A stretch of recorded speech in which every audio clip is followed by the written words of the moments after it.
안녕하세요. 클라우디아입니다. 오늘은 나의 라임 오렌지 나무라는 책을 가져왔는데요. 아마 책 내용을 몰라도 책 제목을 모르는 사람은 없을 정도로 많은 사랑을 받은 소설입니다. 너무나 일찍 슬픔을 발견한 5살짜리 사고뭉치 꼬마 제제의 가슴 저미는 성장 이야기입니다. 독자들로 하여금 깔깔거리며 웃게도 했다가 눈물을 훔치게도 했다가 가슴을 저미기도 하기를 반복하는 제제.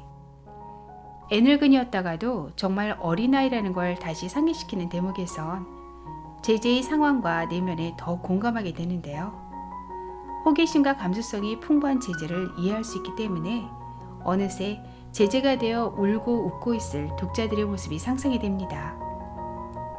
그래서 더욱 안타깝고 그만큼 사랑하고 아끼는 소설이었지 않을까 생각해보게 되는데요. 조숙하고 똑똑했던 제제는 실직자인 아빠와 공장을 다니는 엄마, 그리고 누나들, 형, 동생과 지독한 가난 속에서 살고 있습니다. 제제는 보통의 5살짜리 하는 다른 수준의 말과 행동으로 호기심을 이겨내지 못하고 일을 저질러서 악동 취급을 받는데요. 가족들을 오해하게 만들기도 하고 또 오해받게 만들기도 하면서 엄청난 매질을 견뎌야만 합니다. 너무 안타까운 건 제제가 왜 그렇게 행동했는지 아무도 물어보지 않는다는 것입니다. 규범을 벗어난 행동을 막기 위해선 그저 매만이 답이었던 환경인 거죠. 사랑을 충분히 받으며 성장해야 할 나이임에도 학대를 받으며 자라는 아이들이 우리 주변 곳곳에 있다는 보도들을 마주하고 있는 요즘이라 더욱 애달픕니다. 그러나 제제에게 따뜻한 마음을 느끼게 해주는 아저씨가 나타나는데요. 바로 뽀르뚜가 아저씨입니다. 지독한 가난으로 인해 빚어진 결핍들 속에서 간절히 사랑받고 싶은 제제는 사랑이 많은 뽀르뚜가 아저씨로부터 위로를 받고 그에게 많은 사랑을 배우고 그리워하면서 성장합니다. 그런데 왜 책 제목이 나이라임 오렌지 나무일까요?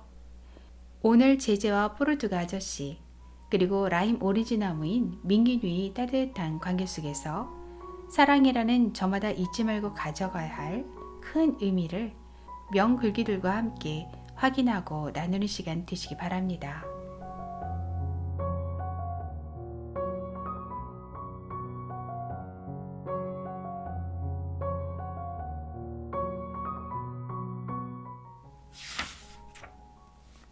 우리는 히우와 상파울루를 잇는 고속도로변에 닿았다. 그 위로 트럭, 자동차, 진마차, 자전거가 오가고 있었다. 잘 봐, 제제. 이걸 명심해. 우선 이쪽을 잘 보고 그 다음엔 저쪽을 잘 봐. 자, 건너자. 우리는 고속도로를 뛰어 건넜다. 무서웠지? 사실은 무서웠지만 나는 머리를 저었다. 한 번만 더 같이 해보자. 그 다음엔 너가 제대로 배웠나 보겠어. 우리는 다시 건너왔다. 이제 너 혼자 해봐. 너도 이제 다 컸으니까 건널 것 없어. 가슴이 두근거렸다. 자, 지금이야 건너! 나는 단숨에 길을 건넜다. 조금 기다리자 형이 건너오라는 신호를 보냈다. 우와, 처음 치고는 아주 잘했어. 그런데 한 가지 빼먹은 게 있어. 차가 오나 안 오나 양쪽을 잘 살폈어야지. 내가 맨날 여기서 신호를 줄 순 없잖아. 돌아올 때 다시 연습하자. 지금은 너한테 보여줄 게 있으니까. 형이 내 손을 잡았고 우리는 다시 천천히 걸었다. 얼마 전 들은 이야기가 내 머릿속에서 떠나지 않았다. 또또까 형, 왜? 철든다는 게 그렇게 대단한 거야? 무슨 뚱딴지 같은 소리야. 에드문드 아저씨가 그러는데 난 조숙해서 곧 철이 될 거래. 그런데 하나도 달라진 기분이 안 들거든? 에드문드 아저씨는 바보야. 너한테 쓸데없는 말이나 하고. 아저씨는 바보 아니야. 만물 박사야. 나도 크면 만물 박사도 되고 시인도 될 거야. 그래서 나비 넥타이를 메고 다닐래. 나비 넥타이를 메고 사진도 찍을 거고. 왜 하필 나비 넥타이를 매냐? 시인은 나비 넥타이를 매야 돼. 에드문드 아저씨가 잡지에 난 시인들 사진을 보여줬는데 모두 나비 넥타이를 메고 있었어. 제제, 아저씨가 하는 말을 전부 믿지는 마. 아저씨는 약간 미친 데다가 거짓말쟁이야. 정신병자 몰라. 또또까 형, 그럼 정신병자는 뭐야? 형은 손가락을 빙빙 돌리며 머리가 돌았다는 표시를 했다. 아니야, 아저씨는 그렇지 않아. 좋은 사람이야. 나한테 가르쳐 주는 게 얼마나 많은데. 그리고 지금까지 날 딱 한 번밖에 안 때렸어. 그것도 별로 안 아프게. 또또까 형은 깜짝 놀라 펄쩍 뛰었다. 아저씨가 널 때렸어? 언제? 글로리아 누나가 나 때문에 못 살겠다고 하면서 나를 진진이 할머니 집에 보냈을 때 아저씨가 신문을 읽으려고 안경을 찾았는데 안경이 없어졌어. 여기저기 막 뒤지다가 진진이 할머니한테 물어봤는데 할머니도 못 봤다는 거야. 아저씨랑 할머니가 집안을 뒤집어 엎다시피 하면서 찾았어. 그때 내가 구슬사기 1도스당만 주면 어디 있는지 가르쳐준다고 했어.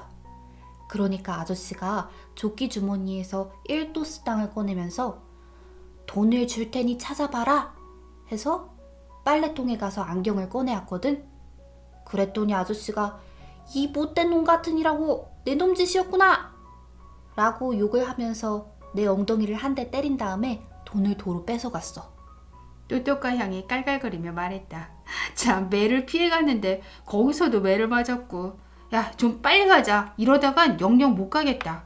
난 계속 에드문드 아저씨 생각을 했다. 또또까 형, 어린애들도 퇴직자야? 뭐라고? 에드문드 아저씨는 일도 안 하는데 돈을 받잖아. 일도 안 하는데 시청에서 매달 아저씨한테 돈을 줘. 그래서? 애들도 일 안 하고 밥만 먹고 잠만 자는데 엄마 아빠가 돈을 주잖아. 퇴직자는 달라, 제제. 퇴직자는 에드문드 아저씨처럼 이미 일을 많이 해서 머리가 하얗게 새고 느릿느릿 걷는 어른을 말하는 거야. 제제, 골치 아픈 생각 그만 좀 해라. 너는 아저씨한테 배우는 걸 좋아하니까 아저씨한테 가서 물어봐. 나한테는 그런 거 묻지 말고. 그리고 너도 좀 다른 애들처럼 굴어. 욕을 하는 건 괜찮은데 그 조그만 머리로 그렇게 어려운 생각 좀 그만해. 너 계속 그러면 너랑 안 놀 거야. 난 기분이 상해서 더 이상 이야기하고 싶지 않았다. 당연히 노래하고 싶은 마음도 싹 사라졌다. 내 속에서 노래하던 작은 새도 멀리 날아가 버렸다. 우리는 걸음을 멈췄다. 또또까 형이 어느 집을 가리켰다. 저 집이야. 마음에 드니? 하얀 벽에 파란 창문이 달린 그저 평범한 집이었다. 문은 모두 잠겨 있어 조용했다. 그런데 왜 이리로 이사하는 건데? 이리로 이사하는 게 더 좋으니까. 울다리 너머로 마주보고 서 있는 망고나무와 따마린드 나무가 보였다. 머리 좋은 너도 집안 형편이 어떻게 돌아가는지는 눈치 못 챘나 보구나. 아빠가 일자리를 잃었다는 건 너도 알지? 아빠가 스코트필드 씨랑 싸워서 쫓겨난 지가 벌써 6달이 넘었어. 랄라 누나가 공장에 나가고 있는 건 알아? 엄마가 시내에 있는 영국인 방직 공장에서 일하는 건 모르지? 이 바보야. 모두들 이사 올 집에는 쇳돈을 모으려고 하는 거야. 지금은 새가 8달치나 밀려 있어. 넌 너무 어려서 이런 슬픈 일들을 잘 모를 거야. 나도 집안에 조금이나마 보탬이 되려고 성당에서 복사일을 하게 될 것 같아. 서로 한참 동안 아무 말이 없었다. 또또까 형, 까만 표범이랑 사자 2마리도 이리 데려올 거지? 당연하지. 닭장 뜯어오는 일을 할 사람이 머슴 같은 나 말고 누가 있겠냐. 그리고 안쓰러운 눈으로 나를 쳐다보았다. 내가 동물원을 뜯어다 여기에 다시 만들어줄게. 나는 조금 마음이 놓였다. 그것이 없어지면 동생 루이스를 위해 새로운 놀거리를 마련해야 하기 때문이다. 그것 봐, 제제. 내가 얼마나 너한테 잘해주니? 그러니까 너도 이젠 어떻게 그것을 해냈는지 얘기해봐. 나도 몰라. 정말이야. 거짓말하지 마. 누구한테 배웠지? 진짜 배운 적 없어. 아무도 가르쳐주지 않았단 말이야. 만약에 가르쳐준 사람이 있다면 아마 잔디라 누나 말대로 내가 자는 동안에 내 대부인 악마가 가르쳐줬을 거야. 또또까 형은 믿지 못하는 것 같았다. 처음엔 자백을 받아내려고 내 머리에 앨범을 먹이기까지 했다. 그래도 난 알 수 없었다. 혼자서 그런 걸 배우는 사람은 없어. 그러나 식구들 중에도 누군가가 나를 가르치는 것을 본 사람이 아무도 없기 때문에 모두들 아무 말 하지 못했다. 그건 정말 수수께끼 같은 일이었다. 일주일 전쯤이었다. 온 집안 식구들이 깜짝 놀란 일이 있었다. 그 일은 진진이 할머니 집에서 시작되었다. 나는 신문을 읽고 있는 에드문드 아저씨 옆에 앉아 있었다. 아저씨, 무슨 일이냐? 아저씨는 노인들이 그러는 것처럼 안경을 코끝에 걸쳐놓고서 나를 바라보았다. 아저씨는 읽는 걸 언제 배웠어요? 아마 6살이나 7살쯤 되었을 게다. 5살짜리도 배울 수 있나요? 하려면 뭐 왜 못하겠냐마는 아무도 그러고 싶어 하지 않지. 너무 어리니까 말이야. 아저씨는 어떻게 배웠는데요? 누구나 그러는 것처럼 글자 카드로 배웠다. 기억 더하기 아는 가 하는 식으로. 모두가 다 그렇게 배워야 하나요? 내가 알기로는 그래. 진짜 모든 사람이요? 아저씨는 의심스러운 눈빛으로 나를 쳐다보았다. 이것 봐라 제제. 누구든지 다 그렇게 해야 돼. 이제 신문 좀 보자. 뒤뜰에 가서 구아버 나무에 열매가 열렸는지나 보러 가거라. 그러고는 안경을 다시 올리고 신문으로 눈을 돌렸다. 그러나 난 꼼짝도 하지 않았다. 실망이네. 내 한숨소리가 컸는지 아저씨는 다시 안경을 코끝에 내려놓았다. 그래도 어쩔 수 없다. 아저씨한테 할 말이 있어서 집에서 여기까지 한참 동안 걸어왔단 말이에요. 그래? 그럼 어서 말을 해봐라. 싫어요. 그냥은 안 할 거예요. 아저씨 연금 받는 날부터 가르쳐 주세요. 엥? 이 녀석 내일 모레다. 아저씨는 미소를 지으며 나를 들여다보았다. 모레가 무슨 요일인데요? 금요일? 그럼 금요일에 시내에서 달빛 하나만 사다 주실래요? 잠깐만 제제. 달빛이 뭐냐? 영화에 나오는 하얀 말이요. 말 주인은 프레드 톰슨이고요. 길들인 말이에요. 아, 나무 바퀴가 달린 장난감 망아지 말이냐? 아니요. 나무로 된 말 머리에 막대기와 고삐를 단 망아지요. 그걸 다리 사이에 끼고 달릴 수 있어요. 나중에 영화에 나오려면 미리 연습을 해야 하거든요. 아저씨는 계속 웃고 있었다. 알겠다. 그걸 사다 주면 넌 뭘 해줄래? 좋은 걸 해드릴게요. 뽀뽀 말이냐? 저는 뽀뽀 별로 안 좋아해요. 그러면 껴안아 줄 테냐? 문득 에드문드 아저씨가 너무 안 됐다는 생각이 들었다. 내 마음속에 작은 새가 내게 뭔가를 일러주었다. 그것은 사람들이 아저씨에 대해 하던 말들이었다. 아저씨는 아내와 5 자녀들과 헤어져 혼자 살고 있었다. 홀로 사는 데다가 걸음도 아주 느렸다. 아저씨가 천천히 걷는 게 혹시 자식들에 대한 그리움 때문이 아닐까? 아저씨의 자녀들은 아저씨를 만나러 온 적이 한 번도 없었다. 나는 탁자를 돌아가 아저씨의 복을 꼭 껴안았다. 아저씨의 희고 부드러운 머리카락이 내 이마를 스쳤다. 망아지를 사준다고 하셔서 이러는 건 아니에요. 다른 걸 해볼게요. 읽는 것 말이에요. 제제, 내가 글을 읽을 줄 안다고? 그게 무슨 소리냐? 누가 가르쳐줬니? 아무도 가르쳐 준 적 없어요. 개이 거짓말하지 마라. 나는 아저씨 품을 벗어나 문 앞에 서서 말했다. 제가 글 읽는 것을 보시려면 금요일에 망아지를 사갖고 오세요. 며칠 후 저녁 되었다. 잔디라 누나가 호롱불을 밝혔다. 전기세를 내지 못해 전기회사인 라이트에서 전기를 끊었기 때문이다. 나는 종이에 그려진 별을 보려고 까치발을 했다. 별 그림 아래에는 집안을 돌봐달라고 비는 기도문이 붙어 있었다. 누나, 저것 좀 읽게. 나 좀 올려줘.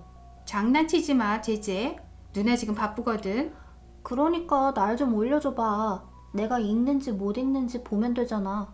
좋아, 제제. 너 장난이면 혼날 줄 알아?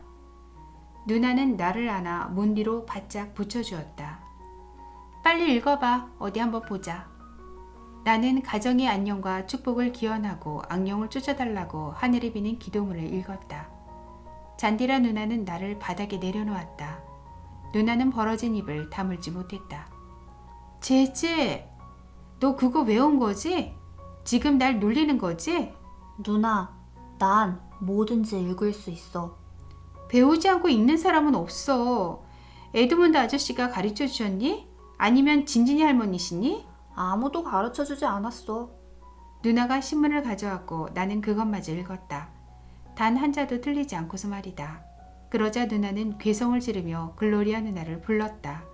글로리아 누나는 흥분해서 알라이데를 부르러 갔다. 그 바람에 눈 깜짝할 사이에 이웃 사람들이 구경하러 몰려들었다. 또또까 형이 지금 알고 싶어하는 것도 바로 이것이었다. 아저씨가 글을 가르쳐주면서 너가 제대로 배우면 망아지를 사주겠다고 하셨지, 그치? 아니야, 아니라니까. 아저씨한테 물어본다. 물어봐. 나도 정말 어떻게 배웠는지 모르겠어, 형. 알면 정말 형한테 얘기했을 거야. 됐어, 이제 가자. 너 두고 봐. 나한테 뭘 해달라고 하기만 해봐라. 형은 화가 났는지 내 손을 확 잡아당겼다. 그리고 고소하다는 듯 이렇게 말했다. 잘됐다, 이 바보. 그렇게 빨리 글을 배웠으니까 2월부터는 아마 학교에 가야 될걸? 이것은 잔디라 누나의 생각이었다. 그렇게 되면 오전이나마 집안이 잠잠해질 것이고 나도 조금 얌전해지지 않을까 하는 바람에서 나온 생각이었다. 희우 쌍발로 고속도로에 가서 한 번 더 연습하자.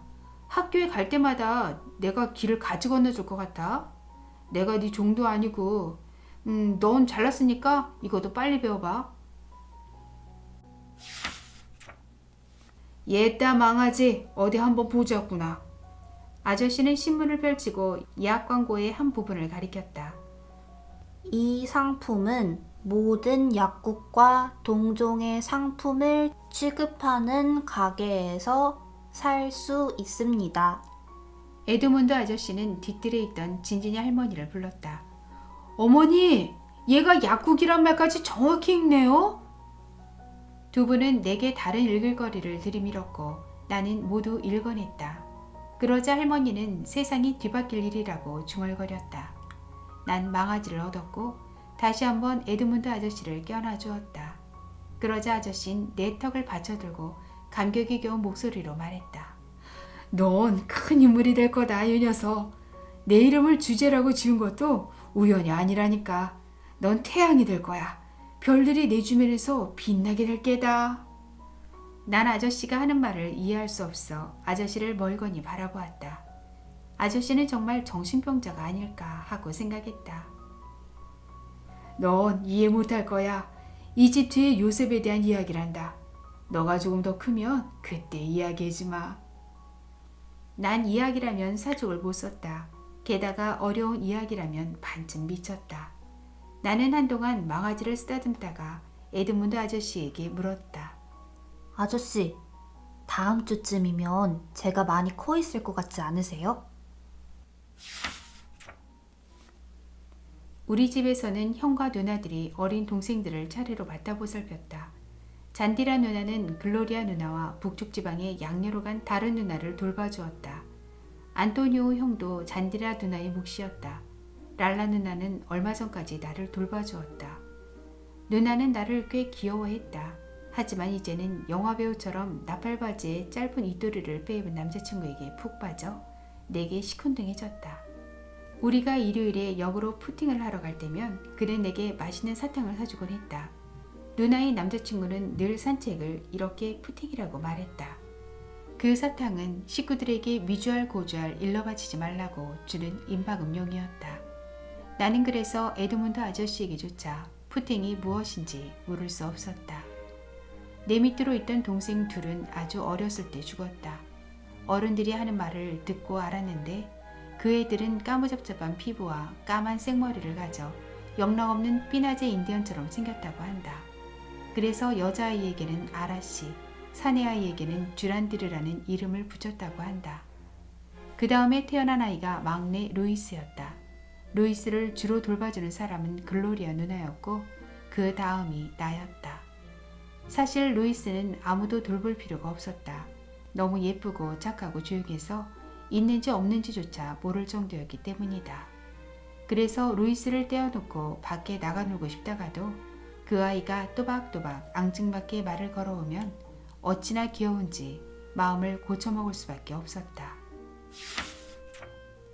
제재형, 동물원 놀이 하자, 응? 오늘은 비가 올 것 같지 않은데, 그치? 귀엽기도 해라. 말을 어쩜 이렇게 똑 떨어지게 하는지. 이 다음에 훌륭한 사람이 될 거야. 나는 맑게 긴 푸른 하늘을 쳐다보았다. 그러자 거짓말할 용기가 나지 않았다. 나는 가끔 동물원 놀이가 하기 싫을 때면 이렇게 말하고는 했다. 미쳤니, 루이스? 저기 폭풍우가 몰려오는 것 좀 봐. 하지만 오늘은 동생이 조막수를 잡고 뒤뜰로 모험을 나서기로 했다. 뒤뜰에는 3가지 놀이를 할 수 있었다. 동물원, 그리고 줄리뉴 아저씨네의 잘 단장된 울타리 가까이 있는 유럽. 그런데 왜 유럽일까? 글쎄, 그것은 내 마음속에 작은 새도 몰랐다. 루이스는 지금 동물원 놀이를 하고 싶어 했다. 우리는 낡은 닭장 근처로 갔다. 닭장 속에는 땅을 파고 있는 흰 암탉 2마리와 너무 순해서 우리가 벼슬 만져도 가만히 있는 검은 암탉 1마리가 있었다. 입장권부터 사자. 내 손 꼭 잡아. 사람들이 많아서 길을 잃을지도 모른단 말이야. 일요일이라서 사람이 정말 많다. 그렇지? 동생은 고개를 들어 사방을 두리번거리더니 내 손을 더욱 꼭 쥐었다. 매표소에서 나는 배를 쑥 내밀고 헛기침으로 인기척을 했다. 그리고 호주머니에 손을 찌른 채 판매원에게 물었다. 몇 살까지 돈을 안 내도 됩니까? 5살까지입니다. 그럼 어른표 한 장만 주시오. 난 입장권 대신 오렌지나무 잎사귀 2장을 따서 안으로 들어갔다. 먼저 예쁜 새들을 보러 가자. 알록달록한 앵무새랑 잉꼬랑 금강 앵무새를 봐. 여러 가지 색의 깃털로 덮인 저 새가 무지갯빛 금강 앵무새란다. 신기한 듯 루이스의 눈이 휘둥그레졌다. 우리는 천천히 걸으며 여기저기를 둘러보았다. 너무 속속들이 보는 바람에 의자에 앉아 오렌지 껍질을 벗기고 있는 글로리아 누나와 랄라 누나까지도 보고 말았다. 나를 쳐다보는 랄라 누나의 눈초리가 심상치 않았다. 벌써 들통난 건가? 그렇다면 이 동물원 놀이도 어떤 녀석 엉덩이에 몽둥이 찜질로 막을 내리겠군. 그 어떤 녀석이라는 건 나 말고 또 누가 있을까? 제재요, 이제 뭘 보러 갈 거야? 나는 다시 배를 쑥 내밀고 헛기침을 했다. 이제 원숭이 우리로 가보자. 에드문드 아저씨가 늘 잔나비라고 부르는 원숭이 말이야. 우리는 바나나 몇 개를 사서 원숭이들에게 던져주었다. 이것은 원래 해서는 안 되는 일이었다. 하지만 사람들이 많아 경비원들은 눈치를 채지 못한 것 같았다. 너무 가까이 가지 마. 저 녀석들이 너한테 바나나 껍질을 던진단 말이야. 나 빨리 사자 보고 싶어. 그럼 그리로 가자. 난 오렌지를 까먹고 있는 2마리 암 원숭이들이 있는 곳을 훔쳐보았다. 사자 우리에서 누나들의 얘기를 엿들을 수 있었다. 다 왔어. 나는 누런 아프리카 암사자 2마리를 가리켰다. 그때 동생이 검은 표범이 머리를 쓰다듬으려 했다. 무슨 짓이야, 꼬맹아. 그 검은 표범은 이 동물원에서 가장 사나운 놈이야. 그 녀석은 서커스단에서 조련사의 팔을 18개나 뜯어먹어서 여기로 보내진 거란 말이야. 루이스는 겁먹은 얼굴로 재빨리 팔을 걷어들였다. 저게 서커스단에서 왔다고? 그래. 무슨 서커스단인데요? 저는 그런 얘기 한 적 없잖아. 나는 생각하고 또 생각했다. 내가 아는 사람 중에 서커스단 이름으로 써먹을 수 있는 게 뭐 없나? 아, 로젠베르그 서커스단에서 왔어. 그건 빵집 이름 아니야? 이젠 동생도 아는 것이 많아져서 거짓말하기가 점점 힘들었다. 이름만 같은 거야. 우리 이제 간식이나 먹자. 너무 많이 걸었어. 우리는 앉아서 먹는 신용을 했다. 그러는 동안 내기는 누나들이 하는 말에 쏠려 있었다. 우리가 저희한테 배울 점도 있어, 랄라. 저렇게 의젓하게 동생하고 놀아주는 것 좀 봐. 그건 그래도 루이스는 쟤처럼 장난이 심하진 않아. 아무리 장난이라지만 너무 심하다니까. 맞아. 저의 피 속에는 악마의 피가 흐르는지도 몰라. 그런데 참 희한하지? 저렇게 사고를 치고 다녀도 저희를 욕하는 사람이 별로 없다니까. 아휴, 집에선 허구한 날 슬리퍼로 매만 맞고 그래도 언젠가는 철들 날이 오겠지. 난 글로리아 누나에게 감사의 눈길을 보냈다. 누나는 항상 나를 구해주었다. 그리고 그럴 때마다 나는 더 이상 말썽을 피우지 않겠다고 누나에게 맹세했었다. 나중에 얘기하자. 지금은 안 되겠어. 쟤네들 너무 조용하지 않니? 누나는 이미 모두 알고 있는 것 같았다. 내가 계열 근처에 있는 셀리나 아줌마의 뒤뜰로 들어갔다는 사실을 말이다. 나는 빨랫줄에 매달려 바람에 흔들리는 그 많은 팔과 다리가 너무 신기했다. 그러자 악마가 그것들을 한 번에 떨어뜨릴 수 있다고 나를 부추겼다. 내가 생각해봐도 재미가 있을 것 같았다. 그래서 계열 근처에서 날카로운 유리 조각을 집어 오렌지 나무 위로 올라가 힘껏 빨랫줄을 끊었다. 빨랫줄이 끊길 때 하마터면 나도 함께 떨어질 뻔했다. 고함 소리가 들고 사람들이 모여들었다. 아이고, 도와주세요. 빨랫줄이 끊어졌어요. 그러자 어디선가 더 크게 비치는 소리가 들렸다. 파울린이 그 못된 아들놈이에요. 녀석이 유리 조각을 들고 오렌지 나무 위로 올라가는 걸 제가 봤어요. 루이스? 형은 어떻게 동물원에 대해서 그렇게 많이 알아? 많이 가봤으니까. 거짓말이었다. 사실은 모두 에드문드 아저씨에게 들은 이야기다. 아저씨는 어느 날인가 나를 동물원에 데려가 주겠다고 약속했다. 하지만 정작 가더라도 아저씨의 그 느린 걸음으로는 아무것도 보지 못할 시간에 도착할 게 뻔했다. 또또과 형은 아버지와 한번 동물원에 간 적이 있었다. 내 마음에 가장 드는 동물원은 빌라 이자벨 구역 드루몽 남작거리에 있는 거야. 드루몽 남작이 누군지 넌 모르지? 모르는 게 당연해. 그런 걸 알기에는 아직 어리니까. 남작이란 사람은 분명히 하느님의 친한 친구였을 거야. 하느님이 동물 도박과 동물원을 만드실 때 그분이 도와드렸을 거야. 네가 조금 더 크면 누나들은 아직도 그곳에서 이야기를 나누고 있었다. 내가 조금 더 크면 뭐라고? 조그만 게 많이도 묻네. 네가 크면 동물하고 동물 번호도 가르쳐 주겠다고. 20까지만. 20에서 25 사이엔 암소, 황소, 곰, 사슴, 호랑이가 있다는 건 기억나는데 동물의 정확한 번호는 까먹었어. 내가 한번 알아볼게. 내게 틀리게 가르쳐 주긴 싫으니까. 동생은 동물원 놀이에 실증이 난 모양이었다. 작은 오두막집 좀 불러줘. 여기 이 동물원에서? 이렇게 사람이 많은데? 아니야, 우린 벌써 동물원에서 돌아왔어. 노래가 엄청 길어. 네가 좋아하는 데만 부를게. 응? 그게 매미가 나오는 부분이었지? 아마? 나는 가슴을 쭉 폈다. 노래를 끝냈다. 누나들은 여전히 그 자리에서 나를 기다리고 있었다. 내게 문득 생각이 떠올랐다. 노래를 부르면서 저녁까지 시간을 끌자는 생각이었다. 그러면 혹시 누나들이 포기할지도 몰랐다. 그러나 포기하는 일은 일어나지 않았다. 난 작은 오두막집을 끝까지 다 부르고 나서 그 노래를 한 번 더 불렀다.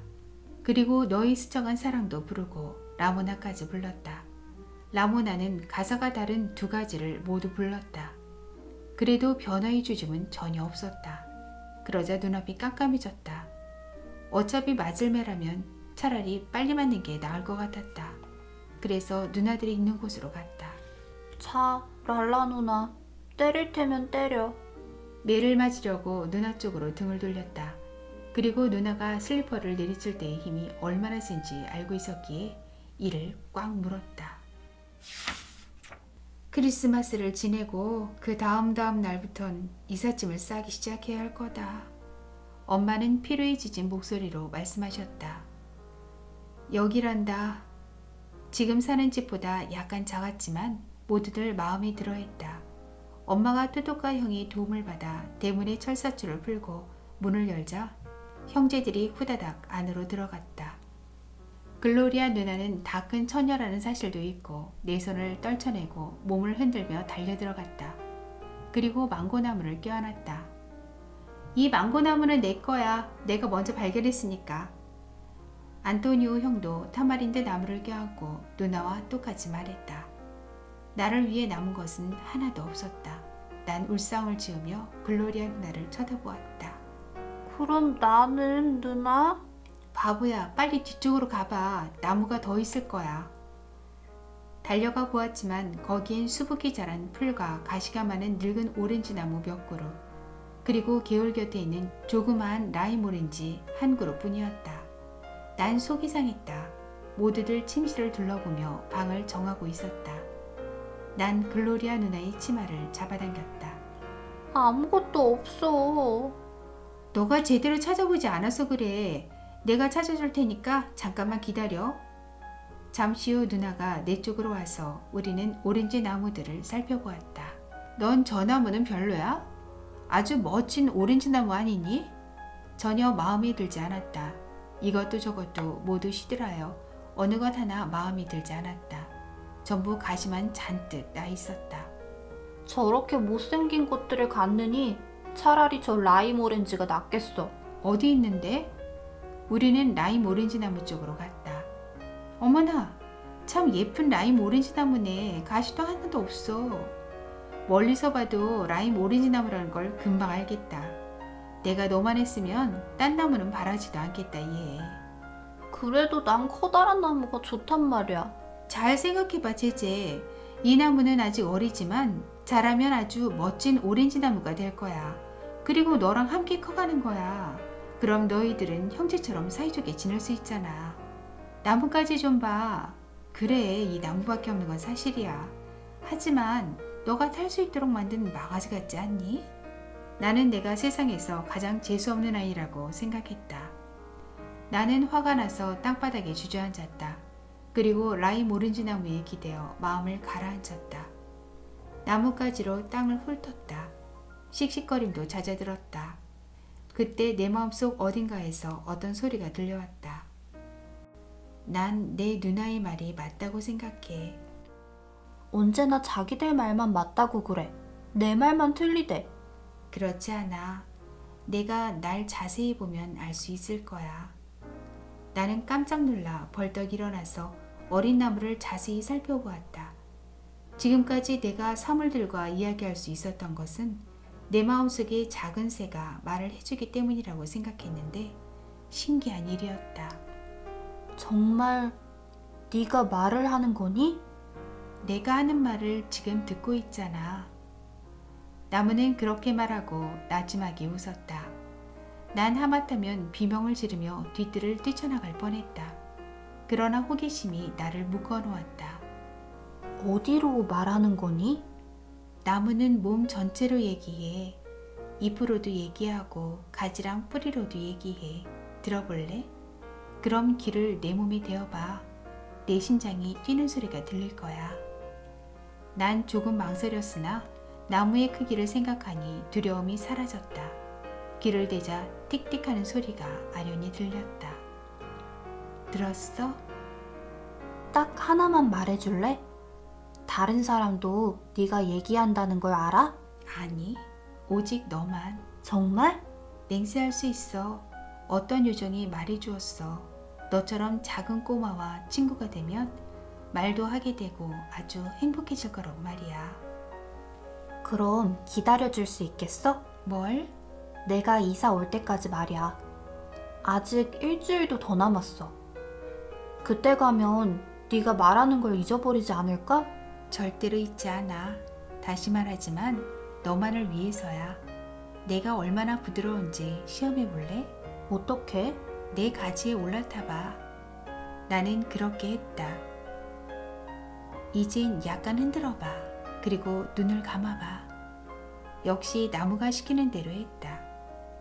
어때? 이제껏 나보다 더 좋은 망아지를 타본 적 있어? 없어. 너무 좋아.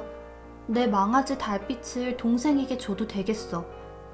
너도 그 애 좋아하게 될 거야. 알겠니? 나는 흡족한 기분이 되어 내 라임 오렌지 나무에서 내려왔다.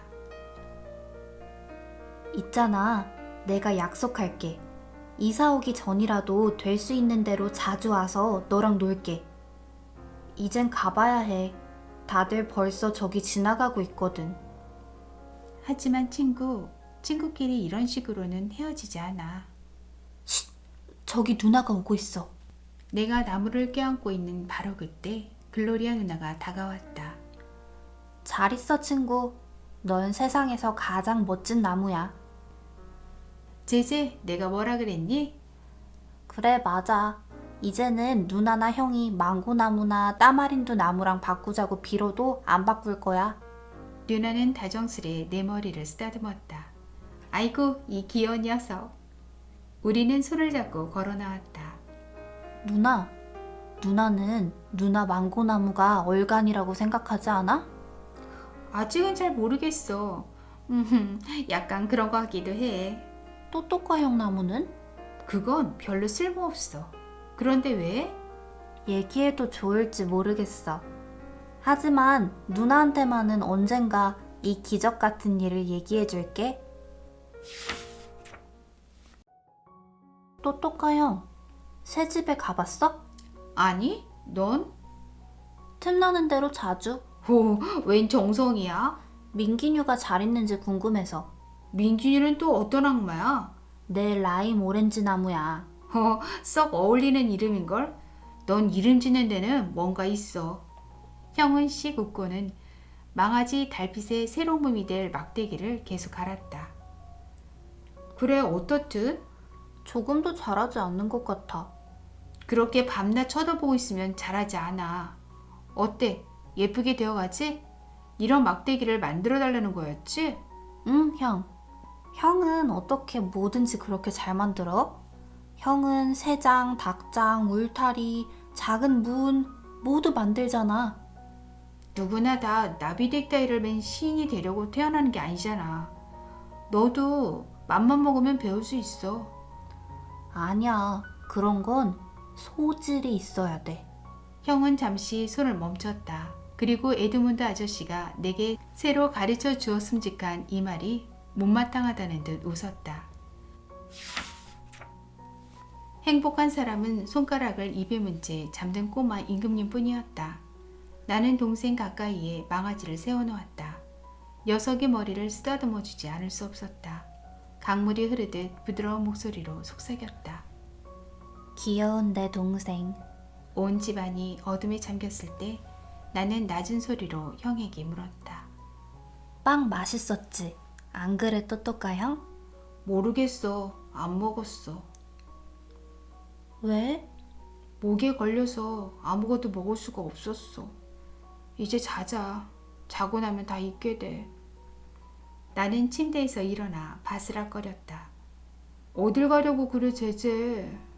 문 밖에 운동화를 내놓으려고. 그러지 마. 내놓지 않는 게 차라리 나아.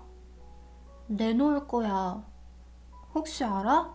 기적이 일어날지? 있잖아, 형. 난 선물을 받고 싶어. 딱 하나만이라도 아주 새 거로. 나만의 건 말이야. 형은 내게 등을 돌려 베개 밑에 머리를 파묻었다. 잠에서 깨기가 무섭게 나는 또또까 형을 불렀다. 형, 내다보자. 있을 거야. 나라면 보지 않겠어. 그래도 난 볼래. 난 방문을 열어젖혔다. 그러나 기대와는 달리 운동화는 텅 비어 있었다. 또또까 형이 눈을 비비며 다가왔다. 내가 뭘 했니? 온갖 감정이 뒤섞여 북받쳐 올랐다. 그것은 증오와 반항과 슬픔이었다. 참을 수가 없어 나도 모르게 소리쳤다. 아빠가 가난뱅이라서 진짜 싫어. 운동화를 떠난 눈길은 그 옆에 놓인 슬리퍼로 옮겨갔다. 아빠가 우리를 내려다보고 있었다. 아빠의 눈은 슬픔으로 굉장히 커져 있었다. 눈이 커지고 커져서 방구 극장의 스크린만에 보였다. 마음이 쓰라림이 너무나 커서 울고 싶어도 울 수 없는 그런 눈이었다. 아빠는 잠시 우리를 멍하니 바라보다가 말없이 지나쳐갔다. 우리는 아무 말도 못하고 얼어붙어 있었다. 아빠는 서랍장 위에 놓인 모자를 짚고는 다시 나가버렸다. 그제서야 또또까 형이 내 팔을 때렸다. 넌 정말 나쁜 놈이야, 제제. 이 뱀 같은 녀석. 그러니까. 형은 감정이 복받쳐 오르는지 입을 다물었다. 아빠가 거기 계신 줄 몰랐어. 나쁜 자식. 감정도 없는 놈. 너는 아빠가 오래전부터 실직자라는 걸 알잖아. 내가 어제 음식을 삼킬 수 없었던 것도 아빠 때문이야. 너도 이 다음에 자식이 생기면 이럴 때 마음이 얼마나 아픈지 알게 될 거야. 나는 울음을 참을 수 없었다. 난 아빠를 못 봤어, 형. 정말 못 봤어. 내 앞에서 꺼져. 넌 역시 아무짝에도 쓸모없는 놈이야. 꺼져버려. 나는 길거리로 뛰쳐나가 아빠의 다리에 매달려 실컷 울고 싶었다.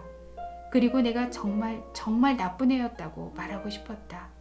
그러나 난 어떻게 해야 좋을지 몰라 가만히 서 있을 수밖에 없었다. 침대에 앉아 여전히 텅 빈 채로 같은 자리에 놓여있는 운동화를 바라보았다. 갈피를 못 잡고 흔들리는 내 마음처럼 텅 비어있는 운동화를. 세상에, 어째서 내가 그런 말을 했을까? 더군다나 오늘 같은 날. 모두들 슬퍼하는 이때에 어째서 난 이런 못된 짓을 했을까? 점심 땐 무슨 낯으로 아빠를 뵙지? 과일 샐러드도 못 삼킬 거야. 극장 스크린처럼 큰 아빠의 눈동자가 나를 쫓아다니며 쳐다보았다. 눈을 감아도 그 큰 눈이 보였다. 발꿈치에 구두닦이통이 부딪혔다. 그러자 문득 어떤 생각이 떠올랐다. 혹시 그렇게 하면 아빠가 나의 모든 잘못을 용서해줄지도 몰랐다. 나는 또또과 형이 구두닦이통을 열었다. 그리고 형이 검정 구두약을 꺼냈다. 내 것은 다 떨어져 가고 있었기 때문이다. 그리고 아무에게도 이야기하지 않고 거리로 나왔다. 구두닦이 통의 무게는 전혀 느껴지지 않았다. 걸을 때마다 아빠의 눈을 밟아 아빠를 아프게 하는 것 같았다. 시간이 꼬리를 물고 지나갔지만 난 한 푼도 벌지 못했다. 하지만 나는 무슨 일이 있어도 돈을 벌어야만 했다. 무슨 일이 있어도. 더위는 점점 심해졌다. 구두닦이통 끈 때문에 한쪽 어깨가 쓰려 다른 쪽 어깨에 맸다.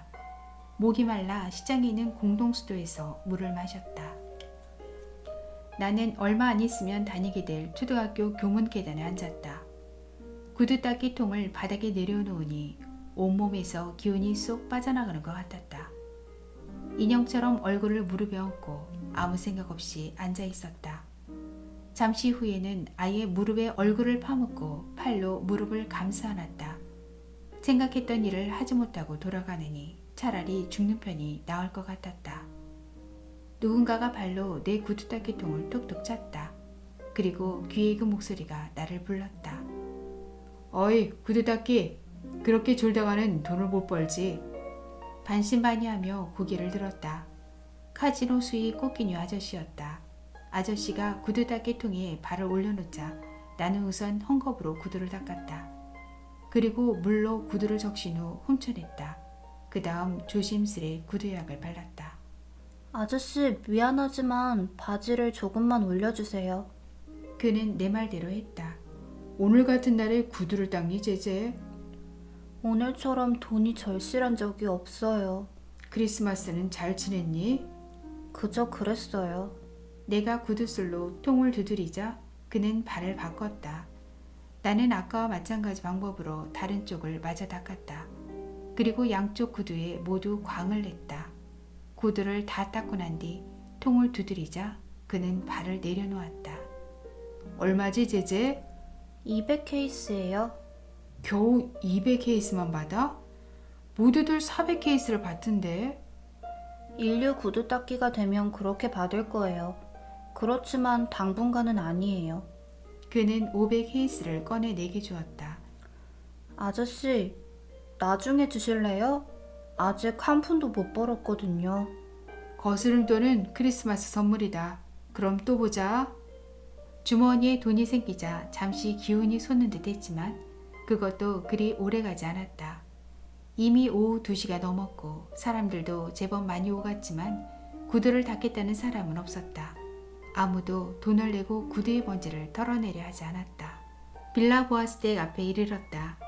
너른 정원의 바닥은 시멘트로 잘 포장되어 있었다.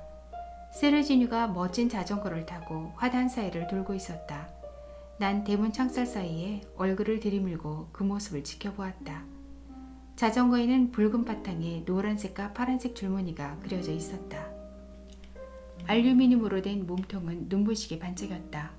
세르지뉴는 나를 발견하고 불하는 듯이 속도를 냈다가 커브도 돌고 끽 소리를 내며 브레이크도 걸었다.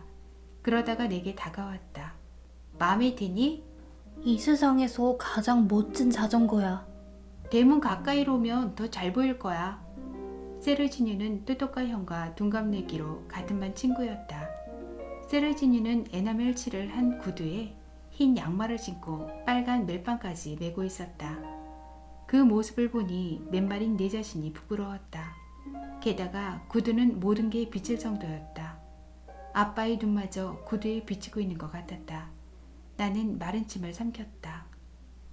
무슨 일 있어, 제재? 너 이상하다. 아니야, 아무 일도 없어. 가까이서 보면 자전거가 더 멋있을 것 같아. 크리스마스 선물 많이 받았어? 그는 더 자세히 얘기하려고 자전거에서 내려 대문을 열었다. 엄청 많이 받았어. 전축 한 대랑 양복 3벌이랑 동화책 여러 권, 그리고 긴 색연필 한 타스, 그리고 장난감 한 상자랑 프로펠러로 움직이는 비행기, 그리고 하얀 돛담배. 난 고개를 숙였다. 그리고 또또까 형이 말한 부자를 좋아하는 소년 예수를 생각했다. 왜 그래, 제재? 아무 일도 아니야. 참, 너도 많이 받았니? 나는 차마 대답을 못하고 고개만 가로저었다. 진짜? 진짜 아무것도 받지 못했단 말이야? 우리 집은 올해 크리스마스를 지내지 않아. 아빠가 아직도 일자리를 못 구하셔서. 와, 있을 수 없는 일이야. 너희는 밤이랑 개암나무 열매도 못 먹고 포도주도 못 마신 거야? 진진이 할머니께서 만드신 빵하고 커피만. 세르지뉴가 무언가를 골몰이 생각했다. 제재, 만일 내가 널 초대한다면 들어올래? 그가 무슨 생각을 하는지 짐작이 갔다. 아무것도 먹지 못했지만 그래도 마음이 내키지 않았다. 들어가자. 엄마가 한 상 차려주실 거야. 케이크도 많아. 난 모험을 하고 싶지 않았다. 최근 며칠 동안 얼마나 많은 과시를 받았던가. 지저분한 애를 집안에 들이지 말라고 하지 않았니? 이런 말을 들은 것이 한두 번이 아니었다. 아니야. 고맙지만 싫어. 좋아. 그럼 내가 우리 엄마한테 밤을 한 뭉치 싸달라고 할게. 너 동생 갖다 줄래? 아니야. 가져갈 수 없어. 난 일을 끝내야 해. 세르지뉴는 그제서야 내가 깔고 앉아있는 것이 구두닦이 통이라는 걸 알아보았다. 하지만 크리스마스에 구두를 닦으려는 사람은 없을 텐데. 하루 종일 돌아다녔는데 겨우 10도스탕 벌었어. 500케이스는 동량에서 얻은 거야. 아직 2도스탕이 더 필요해. 뭐 하려고, 제재? 얘기할 수 없어. 그런데 꼭 필요해. 세르지뉴가 씩 웃더니 아주 너그러운 제안을 내놓았다. 너 내 구두 닦아줄래? 그럼 10도스탕 줄게. 그건 곤란해. 난 친구한테는 돈을 안 받거든. 그럼 내가 돈을 주면, 아니 200케이스를 빌려주는 건 어때? 천천히 갚아도 돼? 언제라도 좋아. 나중에 구슬로 갚아도 돼. 그렇다면 좋아. 그는 주머니에 손을 넣어 동전 2입을 꺼내주었다. 걱정하지 마. 난 돈을 많이 받았으니까. 저금통이 꽉 찰 정도거든. 나는 자전거 바퀴를 손으로 쓸어보았다. 진짜 멋있어. 너가 커서 자전거를 탈 수 있게 되면 그때 빌려줄게. 알겠지? 알았어. 나는 구두 닦이통을 달그닥거리며 재난과 기아 상점으로 온몸을 흔들며 달려갔다. 문을 닫을까봐 걱정이 되어 총알처럼 가게 안으로 뛰어들어갔다. 아저씨, 그 비싼 담배 아직도 남아있어요? 그는 내 손에 들린 돈을 보고 담배 2갑을 집어들었다. 설마 내가 피우려는 건 아니겠지, 제재? 뒤에서 한마디 들려왔다. 무슨 소리야, 이렇게 어린애한테. 가게 주인은 돌아보지도 않고 웃으며 말했다. 자네가 이손님을 몰라서 그래. 이손님은 상상을 초월해. 아빠 드릴 거예요. 손바닥에 담뱃갑을 올려놓고 이리저리 만져보니 기분이 나아졌다. 이게 좋을까요? 저게 좋을까요? 그거야 네 마음이지. 아빠께 이걸 성탄 선물로 드리려고 하루 종일 일했단 말이에요. 진짜냐 제제? 아빠는 너에게 뭘 주셨는데? 아무것도 못 주셨어요. 불쌍한 아빠. 아빠는 아직도 일자리를 못 구하셨거든요. 아저씨도 아시잖아요. 그는 감격한 것 같았다. 상점 안의 사람들도 아무 말도 하지 못했다. 만약 아저씨께서 받으신다면 어느 곳이 좋겠어요? 둘 다 좋을 거야. 이렇게 애써 마련한 선물을 좋아하지 않을 아빠는 없단다. 그럼 이걸로 싸주세요. 주인은 담배를 쌌다. 포장된 것을 내게 건네줄 때는 약간 머뭇거렸다. 무슨 말인가 하고 싶었지만 못하는 것 같은 눈치였다. 내가 돈을 내자 그는 웃음을 지어 보였다. 고맙다 제제. 메리 크리스마스 아저씨. 나는 곧장 집으로 달려갔다. 날은 이미 어두워져 있었다. 부엌에만 희미한 호롱불이 켜져 있었다. 모두들 외출했는지 아빠 혼자 부엌 식탁에 앉아 텅 빈 벽을 바라보고 있었다. 아빠는 팔꿈치를 식탁 위에 올려놓고 손으로 턱을 괴고 있었다. 아빠, 왜 그러니 제제? 아빠의 목소리에는 전혀 화난 기색이 없었다. 하루 종일 어디 갔었니? 나는 구두 닦이통을 보여주었다. 그리고 통을 바닥에 내려놓고 주머니에서 포장된 담배를 꺼냈다. 아빠, 이거 좀 보세요. 아빠 드리려고 아주 좋은 걸 샀어요. 아빠는 가격을 짐작하신 듯 빙그레 웃었다. 마음에 드세요? 가장 멋있는 거였어요. 아빠는 웃으며 담뱃갑을 뜯어서 냄새를 맡았다. 그러나 아무 말도 하지 않았다. 하나만 피워보세요, 아빠.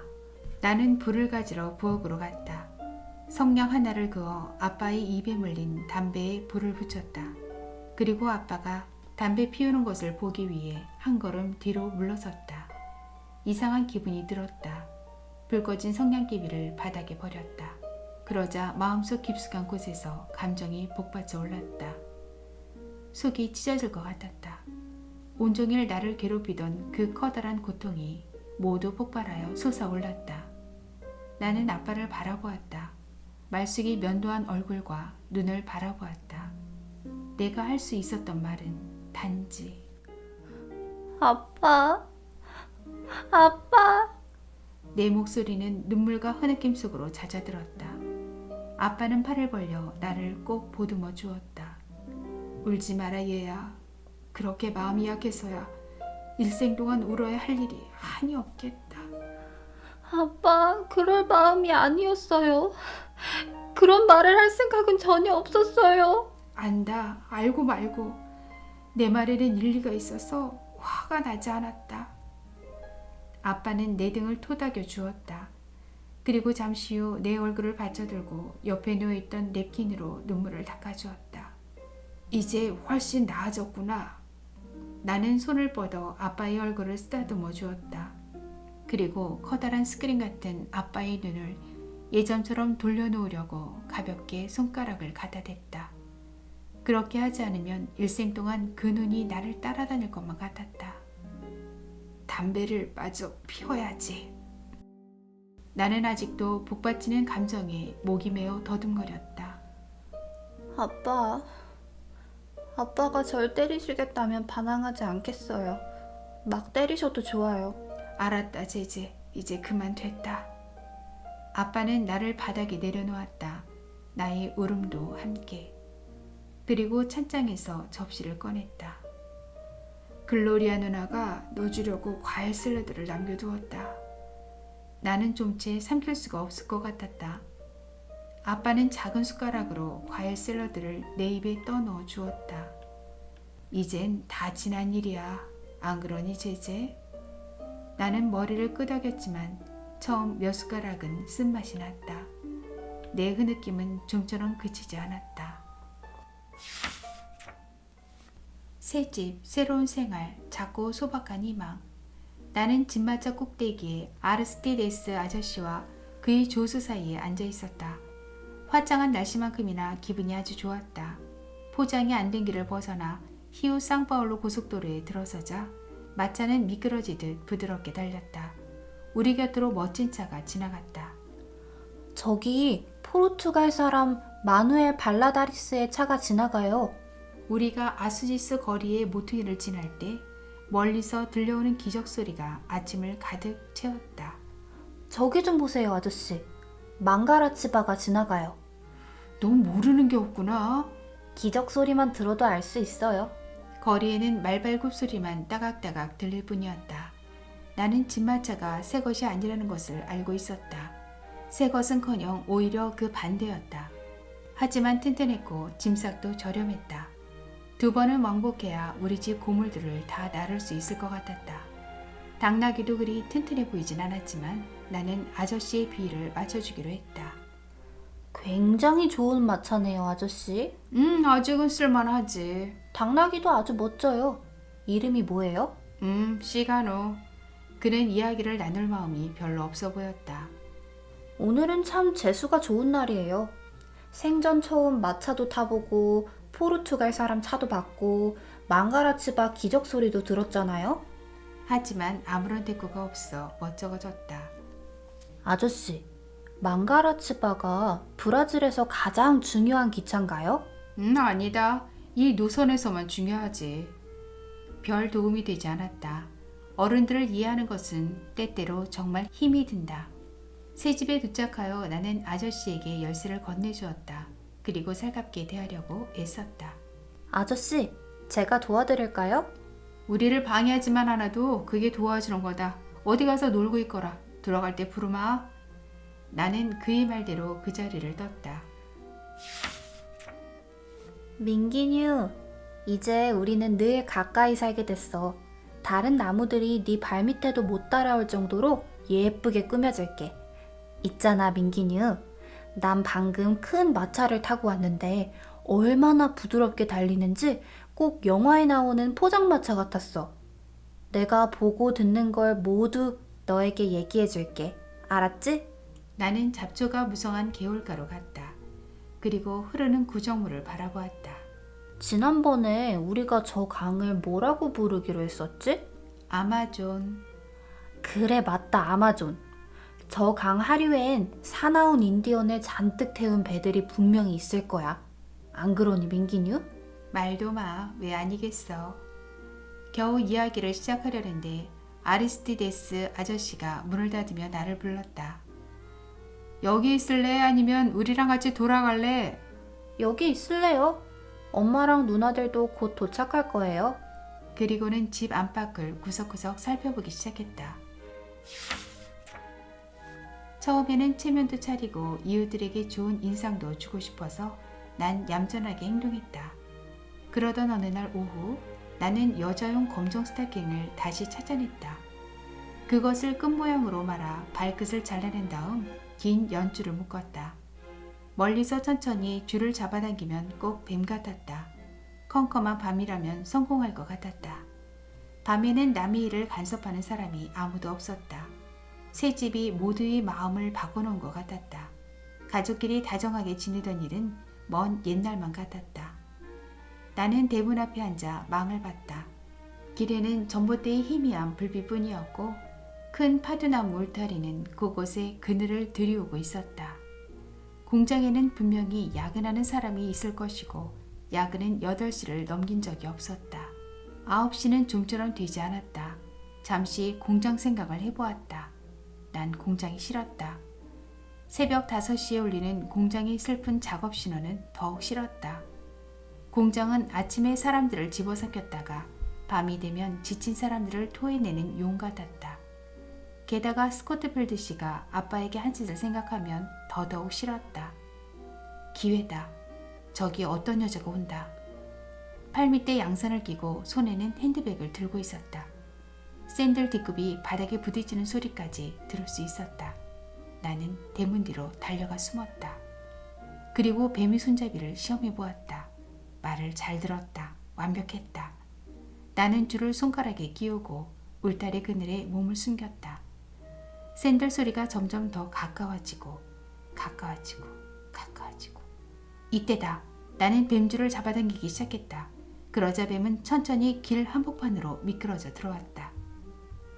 일이 그렇게 되리라고는 상상조차 못했다.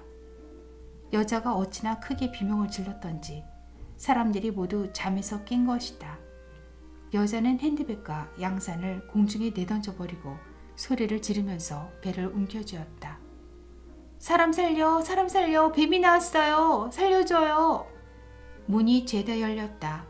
나는 모든 것을 팽개치고 쏜살같이 집으로 달려가 부엌으로 뛰어들었다. 빨래통 뚜껑을 급히 열고 속으로 들어가 안에서 뚜껑을 닫았다. 놀란 마음에 내 심장이 쿵쾅거렸다.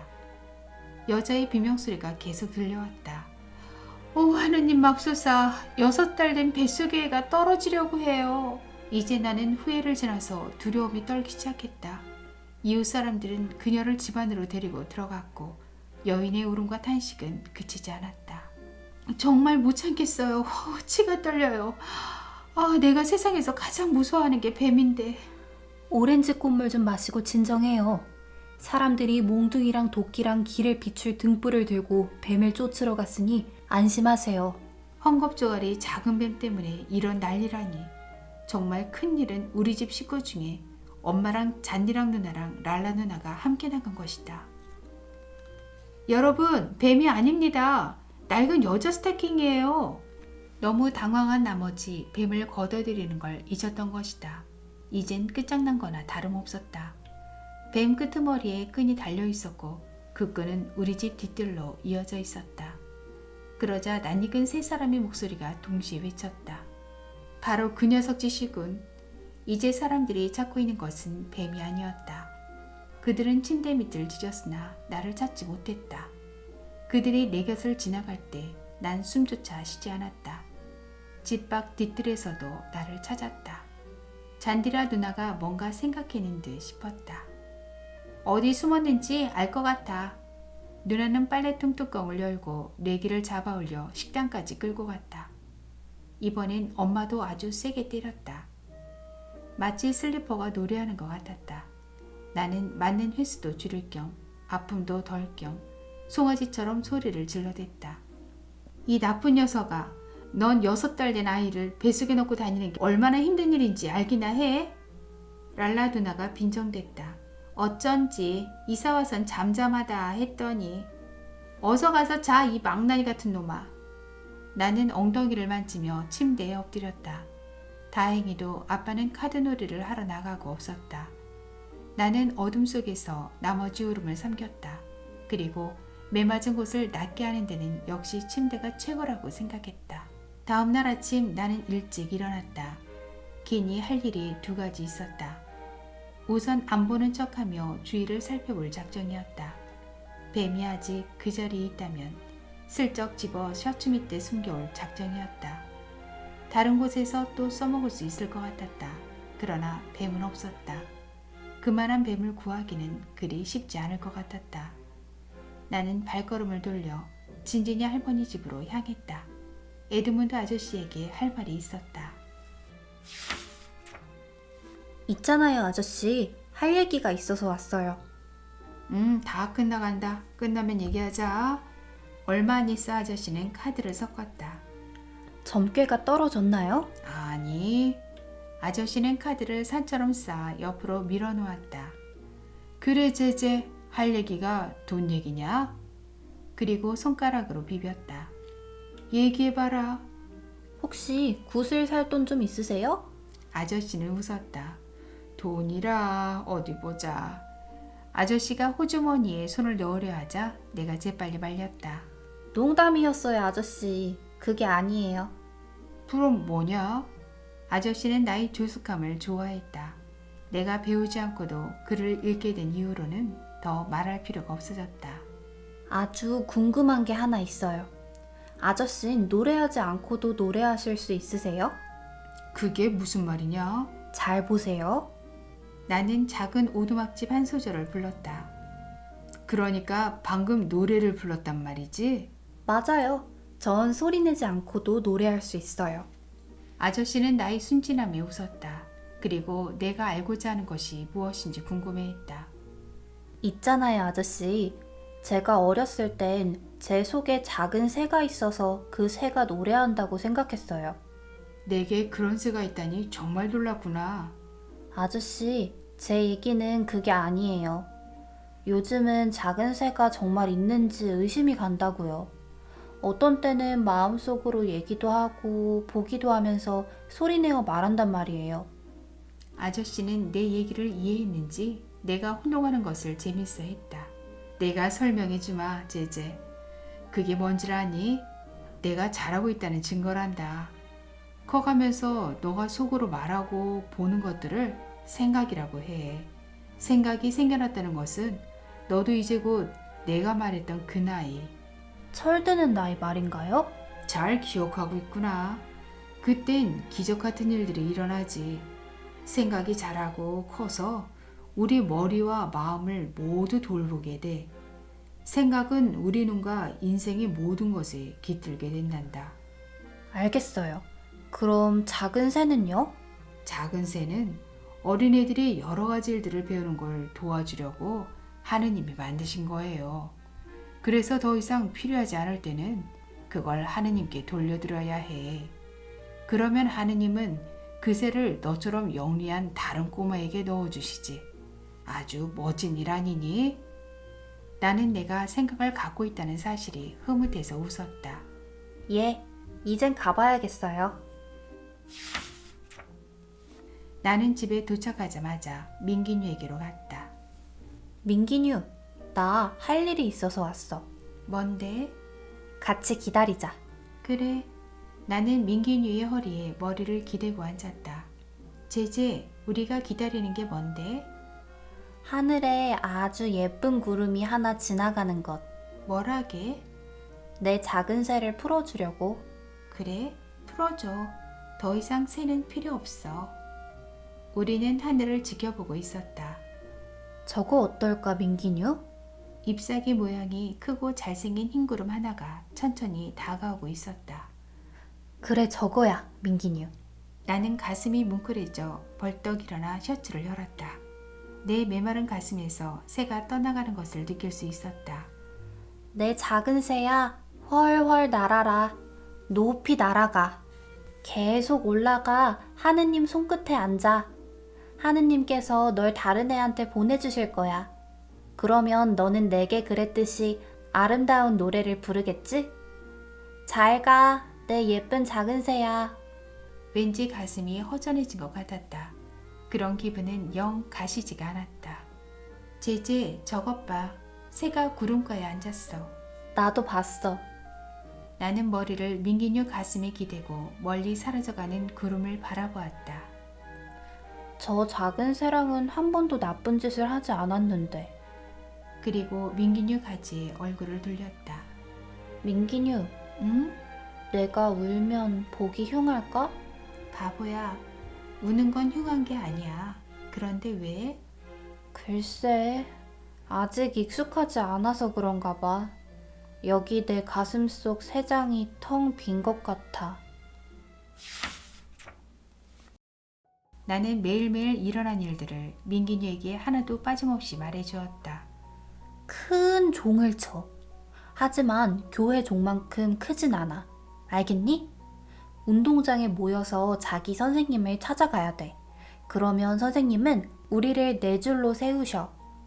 그 다음 개미 한 마리 남지 않고 모두 교실로 들어가지. 우리는 책상에 앉는데 책상은 위로 열고 닫을 수 있게 돼 있어서 소지품도 넣을 수 있어. 앞으로 나는 국가들을 배울 거야. 선생님 말씀이 훌륭한 브라질 국민이 되고 애국자가 되려면 조국의 국가들을 알아야 한대. 노래를 배우면 불러줄게. 알았지, 민기뉴? 매일매일이 새로웠다. 싸움도 했다. 끊임없이 새로운 세상을 발견했다.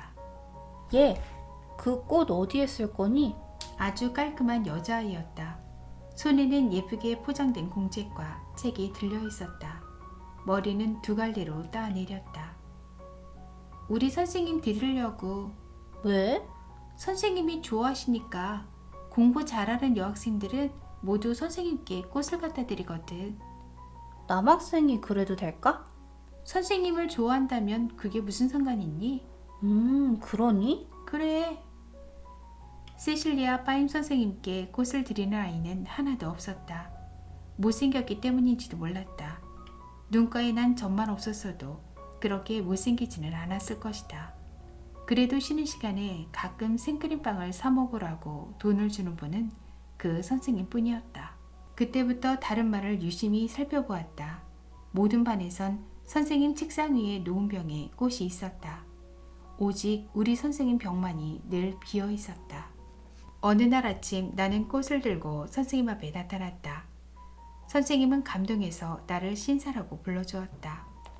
민기뉴, 그게 무슨 말인지 아니? 신사는 왕자처럼 점잖은 사람이야. 나는 점점 더 수업에 재미를 붙였고 공부도 더 열심히 했다. 학교에서는 나를 욕하는 사람이 없었다. 그래서 글로리아 누나는 내가 서랍 속에 악마를 가둬두고 딴 아이가 된 것 같다고 말했다. 너도 내가 변하고 있다고 생각하니, 민기뉴? 그런 것 같기도 해. 그래? 그렇다면 비밀 한 가지 얘기해 주려고 했는데 말하지 않을래. 나는 민기뉴에게 화가 나서 나와버렸다. 그러나 민기뉴는 내 화가 오래가지 않으리라는 것을 알고 있기 때문에 그다지 신경 쓰지 않았다.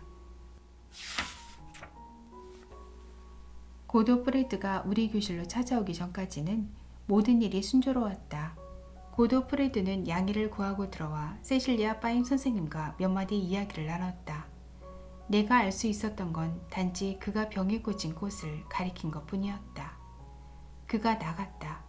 선생님은 슬픈 얼굴로 나를 바라보았다. 수업이 끝나자 선생님은 나를 불렀다. 제제, 할 얘기가 있다. 잠깐 남아있어라. 선생님은 한없이 핸드백을 뒤적였다. 마치 내게 말을 꺼낼 용기를 핸드백 속의 물건들 사이에서 찾고 있는 것 같았다.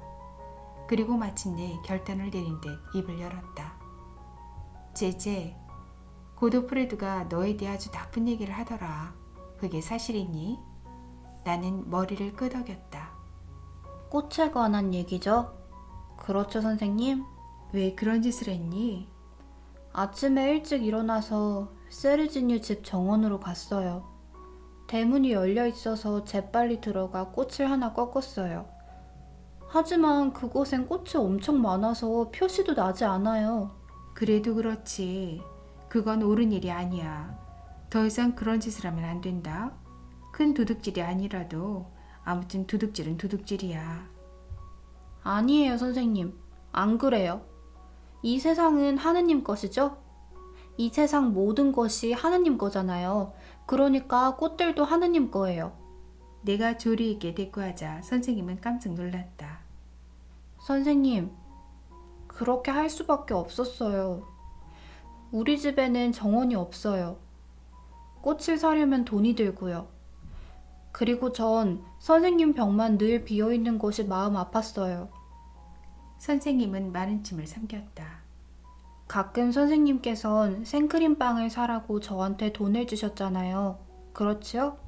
매일 주고 싶어도 너가 종종 사라져 버렸어. 전 매일 받을 수가 없었어요. 왜? 간식을 가져오지 못하는 다른 애들이 있으니까요.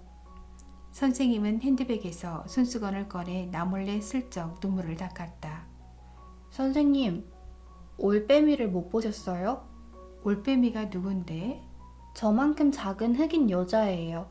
꼭대기에 머리를 틀어 끈으로 묶은 애요. 아, 도로텔리아 말이구나. 네, 선생님. 도로텔리아는 저보다 더 가난해요. 다른 여자애들은 그 애가 깜둥이인데다가 가난뱅이라서 같이 놀려고도 하지 않아요. 그래서 그 앤 매일 구석에 혼자 웅크리고 앉아 있어요. 전 선생님께서 주신 돈으로 산 생크림빵을 그 애하고 나눠 먹었어요. 선생님은 이번엔 아주 오랫동안 코에 손수건을 내고 있었다. 선생님께서 가끔 저 대신 그 애한테도 돈을 주셨으면 좋았는데. 그 애 엄마는 남의 집 빨래를 하세요. 애들이 11명이나 된대요. 게다가 모두 아직 어리고요. 우리 진진이 할머니께서도 토요일마다 그의 집에 쌀과 콩을 갖다 주시며 돕고 계세요. 저도 엄마가 작은 것이라도 가난한 사람과 나눠야 한다고 하셔서 제 생크림빵을 나눠 먹은 거예요. 이제 선생님의 눈물은 하염없이 흘러내렸다. 전 선생님이 우시라고 그렇게 한 게 아니에요. 이제는 꽃을 훔치지 않고 공부만 열심히 하겠다고 약속할게요. 그게 아니다, 제제. 이리 와봐라. 그러고는 내 손을 꼭 잡았다. 넌 정말 고운 마음씨를 가졌으니까 나하고 약속 하나 하자, 제제. 약속할게요. 하지만 선생님을 속이고 싶진 않아요. 전 마음씨가 곱지 않아요. 선생님께서는 집에서 제가 어떤지 모르셔서 그래요. 상관없어. 내겐 너가 아주 고운 애란다. 앞으로는 너가 꽃을 가져오지 않았으면 좋겠다. 너가 얻어오는 거라면 모르지만 말이다. 약속하겠니? 약속해요, 선생님. 하지만 병은요? 늘 비어 있어야 하나요? 이 병은 결코 비어있지 않을 거야. 난 이 병을 볼 때마다 이 세상에서 가장 아름다운 꽃을 보게 될 거야. 그리고 이렇게 생각할 거야. 내게 이 꽃을 갖다 준 아이는 세상에서 가장 착한 나의 학생이라고. 그럼 됐지? 이제 선생님은 미소를 보였다. 그리고 내 손을 놓으며 아주 부드럽게 말했다. 이제 가봐라. 황금 같은 마음씨를 가진 아이야.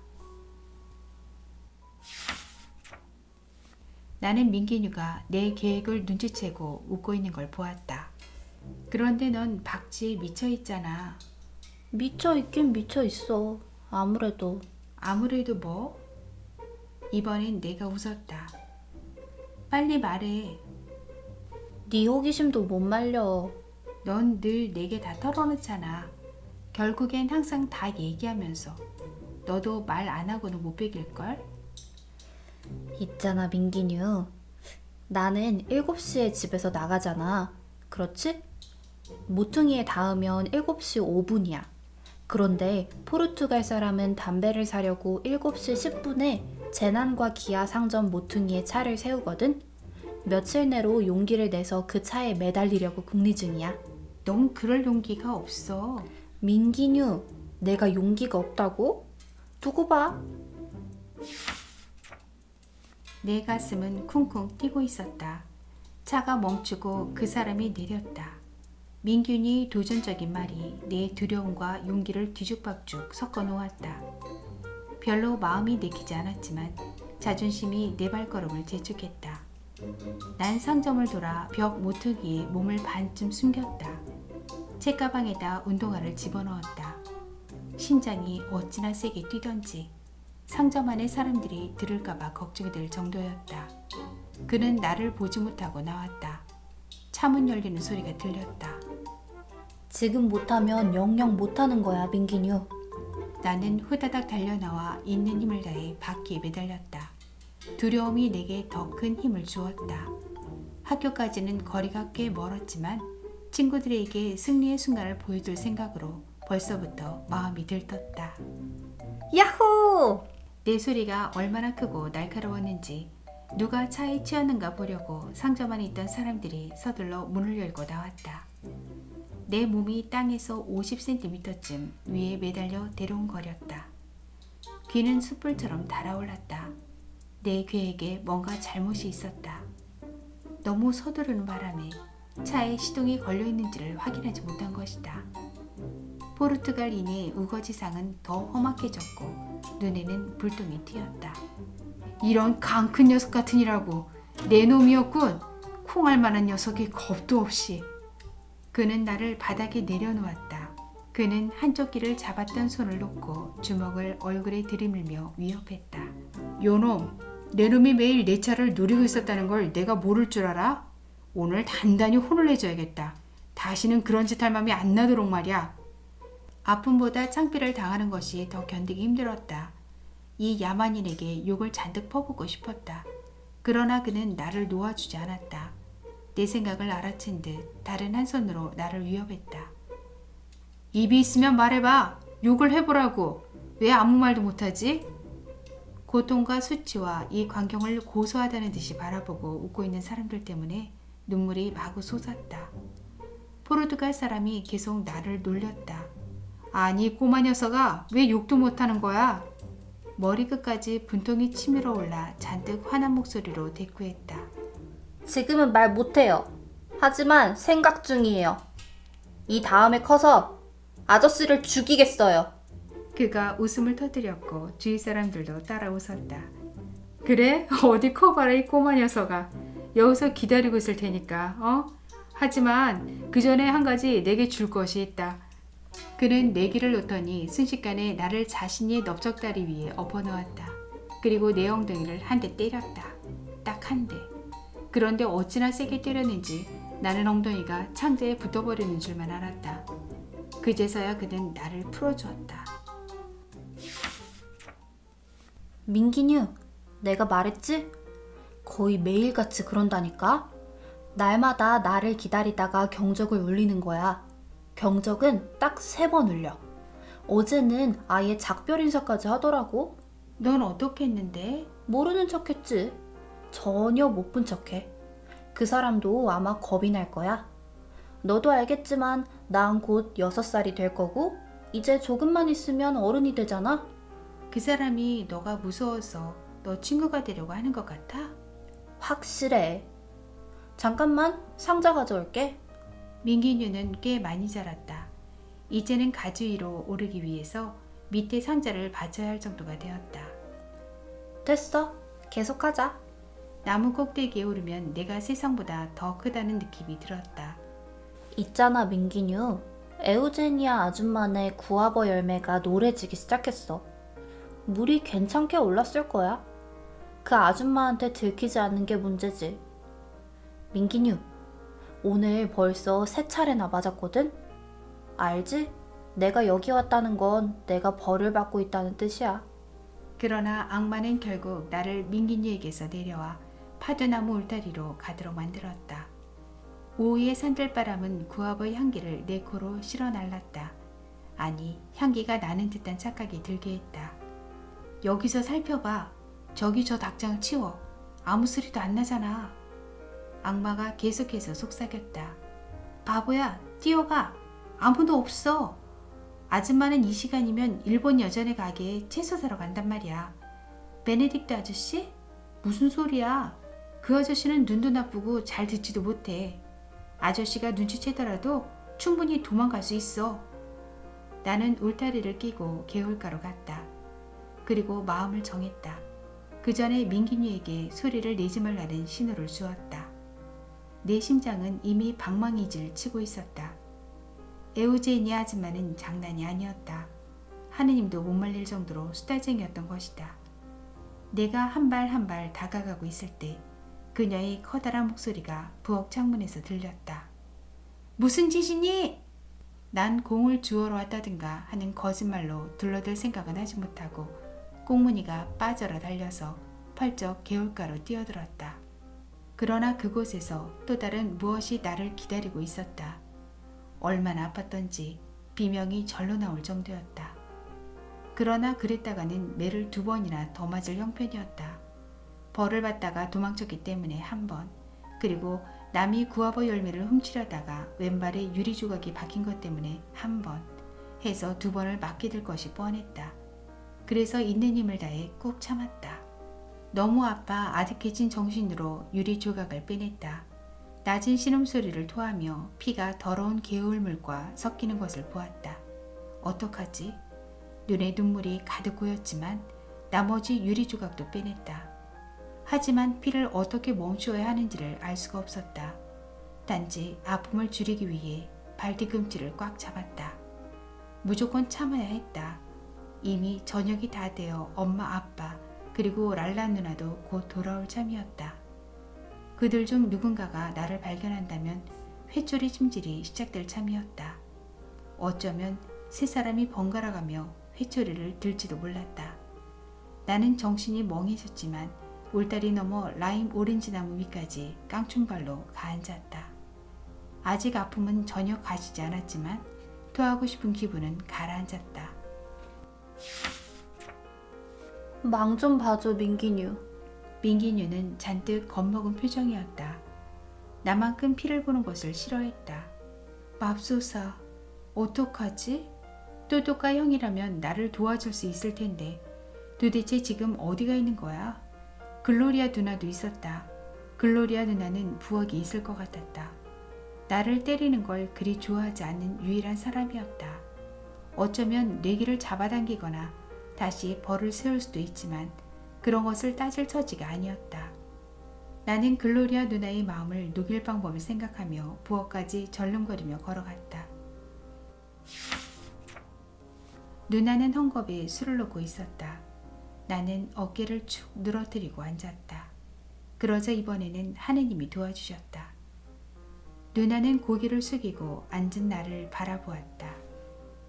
내가 벌을 받고 있다는 것을 알고는 아무 말도 걸지 않았다. 나는 눈물을 가득 머금고 흐느꼈다. 그리고 나를 바라보는 누나를 쳐다보았다. 누나는 수틀에서 손을 떼었다. 왜 그래 제제? 아무것도 아니야, 누나. 왜 날 좋아하는 사람은 아무도 없지? 너가 너무 장난꾸러기라서 그렇지. 오늘은 벌써 3차례나 맞았단 말이야, 누나. 그래서 안 맞아도 될 걸 맞았단 말이야? 아니, 그래도 날 좋아하는 사람은 아무도 없어. 아무 일도 아닌 일에도 덮어놓고 때리기부터 한단 말이야. 15살 글로리아 누나의 마음이 동요하기 시작했다. 그걸 눈치챌 수 있었다. 차라리 히우 상파울로 고속도로에서 차에 치여 몸이 산산조각 나버리는 게 나을지도 몰라. 나는 눈물을 펑펑 쏟기 시작했다. 바보 같은 소리 그만해. 제제, 난 널 무척 좋아해. 거짓말하지 마. 좋아한다면서 어떻게 오늘 사람들이 또 날 때리도록 내버려둘 수가 있어? 이제 어두워서 장난도 칠 수 없고 그러면 매맞을 일도 없잖아. 하지만 벌써 일을 저질렀는데. 누나는 수트를 놓고 내게 다가왔다. 그리곤 피에 흠뻑 젖어있는 내 발을 보고 비명을 질렀다. 마옵소사 아가 어디서 그랬어? 시작부터 승리한 거나 다름없었다. 누나가 내게 아가라고 할 때는 내가 안전하다는 징조였다. 누나는 나를 안아 의자에 앉혔다. 그리고 재빨리 소금물이 든 대야를 가져다가 내 발치에 놓고 무릎을 꿇었다. 많이 아플 거야 제제. 지금도 엄청 아파. 세상에 손가락 3개 정도는 베었어. 어쩌다 이런 거야 제제. 아무한테도 얘기하지 마. 알았지, 누나? 착한 사람이 되겠다고 약속할게. 매맞지 않게 해줘. 알았어. 얘기 안 할게. 근데 어떡하지? 발을 헝겊으로 싸면 식구들이 알아차릴 텐데. 그리고 내일 아침엔 학교도 못 갈 거야. 그러면 다 들통나잖아. 학교엔 갈 거야. 정말이야. 저 모퉁이까지 신발 신고 가면 그 다음엔 쉬울 거야. 그럼 들어가서 자. 발을 쭉 뻗고 있어. 안 그러면 아파서 내일 걷지도 못해. 누나는 절뚝거리는 나를 침대까지 데려다 주었다. 다른 사람들이 오기 전에 먹을 거 갖다 줄게. 누나가 음식을 가져왔을 때 나는 누나에게 뽀뽀를 해주지 않을 수 없었다. 이건 내게 아주 드문 일이었다. 다음 날 아침 글로리아 누나는 내게 옷을 입혀주고 운동화를 신겨주면서 안쓰러운 표정을 감추지 못했다. 갈 수 있겠어? 견딜만 해. 히오 상파울로 고속도로에서 바보 같은 짓 하면 안 된다. 안 할게. 어제 말한 건 진심 아니지? 거짓말이야. 근데 아무도 날 좋아하지 않는다고 생각하니까 좀 속이 상해. 누나는 내 더벅머리 금발을 쓰다듬으며 나를 보내주었다. 난 거리에 나갈 때까지만 참으면 될 거라고 생각했다. 신발을 벗으면 아픔이 가실 것 같았다. 그러나 발이 직접 땅에 닿으니 공장벽에 기대어 천천히 가지 않으면 안 될 정도였다. 이렇게 해선 도저히 학교에 도착하지 못할 것 같았다. 그때 이상한 일이 벌어졌다. 자동차 경적이 3번 울렸다. 재수없는 놈. 남은 아파 죽을 지경인데 그것도 모자라 약을 올리려 하다니. 차는 내 곁에 바짝 멈춰섰다. 그가 몸을 쑥 내밀고 물었다. 꼬마야, 발을 다친 거냐? 남이 간섭할 일이 아니라고 생각했다. 그래도 그가 요 녀석이라고 부르지 않아 아무 대꾸도 않고 몇 걸음을 더 걸었다. 그는 다시 시동을 걸어 차를 몰아 내 곁을 지났다. 차는 차선을 약간 벗어나 비스듬히 벽에 붙으며 내 길을 가로막았다. 그 사람이 문을 열고 내렸다. 그의 커다란 몸집에 기가 죽은 나는 한 걸음 물러섰다. 많이 아프니 꼬마야? 나를 때렸던 사람이 그렇게 다정하고 친근하게 말할 수 있다는 게 믿기지 않았다. 그는 더 가까이 다가와서 뚱뚱한 몸을 굽혀 내 얼굴을 들여다보았다. 아주 부드러운 미소를 짓고 있었다. 그 다정함이 내게 전염되는 것 같았다. 보아하니 심하게 다친 모양이구나. 어쩌다 그랬니? 나는 대답을 하려다가 약간 울먹이고 말았다. 유리 조각이 박혔어요. 깊이 박혔니? 나는 손가락으로 그 깊이를 어림잡아 보였다. 그 정도면 꽤 중상인데 왜 집에 가만히 있지 않고 보아하니 학교에 가는 것 같은데 안 그래? 집에선 아무도 다친 걸 몰라요. 만약에 누가 알게 되면 다시는 그런 일이 없도록 또 때리려고 할 거예요. 아이고 이리 오너라. 내가 데려다 줄 테니. 고맙지만 싫어요. 왜? 지난번 일을 학교 애들이 다 알아서요. 하지만 그렇게 걸어갈 수는 없잖아. 그의 말은 사실이었다. 자칫하면 자존심이 무너질 것 같아 나는 고개를 푹 숙였다. 그는 내 턱을 받쳐들었다. 지난 일은 있도록 하자. 너 차를 타본 적이 있니? 없어요. 그러면 내가 태워주마. 탈 수 없어요. 우리는 원수잖아요. 그런 건 상관없어. 너가 정 창피하다면 학교에 조금 못 미쳐서 내려주마. 어떠냐? 나는 너무 감격한 나머지 대답도 할 수 없었다. 단지 고개만 조금 끄덕였다. 그러자 그는 나를 안아 차문을 열고 조심스레 의자에 앉았다. 그리고 자신은 운전석에 앉았다. 그는 시동을 걸기 전에 나를 돌아보며 미소를 지어 보였다. 이게 훨씬 낫지? 부드럽게 굴러가다가 가끔 출렁이는 차의 움직임이 기분 좋았다. 거기에 몸을 맡기고 눈을 감으니 저절로 환상이 떠올랐다. 프레드 톰슨의 망아지 달빛보다도 훨씬 부드럽고 좋았다. 하지만 언제까지고 그러고 있을 수는 없었다. 눈을 떠보니 학교에 거의 다 와 있었다. 아이들이 학교 정문으로 들어가고 있는 것이 보였다. 난 깜짝 놀라 의자 밑으로 미끄러져 내려와 몸을 숨겼다. 그리고 상기된 목소리로 외쳤다. 학교 오기 전에 내려준다 그랬잖아요. 생각을 바꿨다. 내 발을 그렇게 두어서는 안 되겠어. 파상풍에 걸릴지도 몰라. 난 이 근사하고 어려운 단어의 뜻이 무엇인지 묻고 싶었다. 안 가겠다고 떼를 써도 별 소용이 없을 것 같았다. 차가 까지냐 거리로 접어들자 나는 다시 제자리에 앉았다. 넌 아주 용감한 사내 같아 보이던데. 어디 정말 그런 거 한번 보자. 그는 약방 앞에 차를 세우고 나를 안아 올렸다. 아다우트 루스 박사가 우리를 맞았을 때 나는 간이 콩알만해지는 것 같았다. 그는 공장의 의사였고 아빠를 알고 있었다. 그가 내 얼굴을 들여다보며 이렇게 물었을 때는 거의 기절할 정도였다. 너 파울로 바스콘셀로스네 아들 아니냐? 그렇지? 아빠는 일자리 구했니? 아빠가 실업자라는 사실을 포르투갈 사람이 알게 되는 것이 부끄러웠지만 대답을 피할 수는 없었다.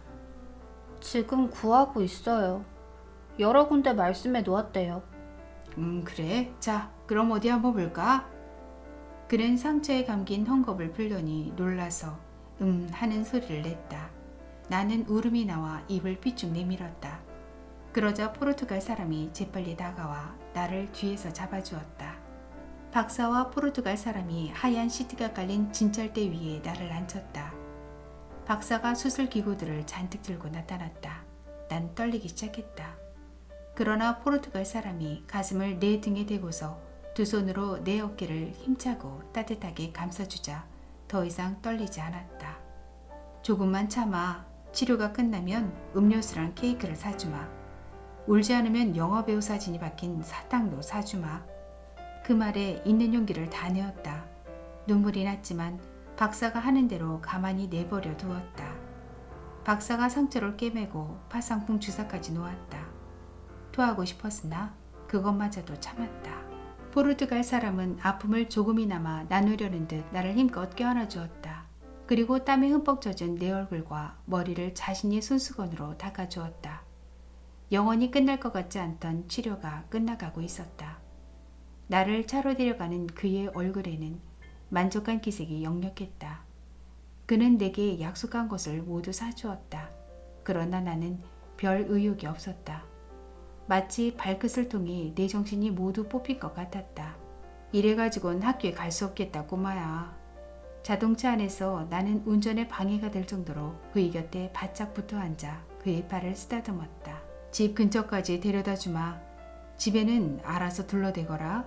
쉬는 시간에 다쳐서 선생님이 약방에 데려다 주셨다고 하든지. 나는 알았다는 듯 그를 쳐다보았다. 넌 아주 용감한 사내야, 꼬마야. 난 아픈 가운데서도 웃어 보였다. 그리고 중요한 사실 하나를 발견했다. 이제 포르투갈 사람이 내게 가장 소중한 사람이 되었다는 것을. 이후 1967년 48살이 된 제제는 소설 말미에 자신에게 사랑을 가르쳐준 이 세상에 없는 그리운 포르투가에게 편지를 쓰며 마지막 고백을 합니다. 그리고 물어봅니다. 왜 아이들은 철이 들어야만 하냐고. 자신은 너무 일찍 철이 들었던 것 같다면서. 오늘의 낭독은 여기까지입니다. 아직 읽어보지 않았다면 꼭 한 번쯤 읽어보길 바랍니다. 오늘도 끝까지 함께 해주셔서 감사합니다. 행복한 하루 되세요.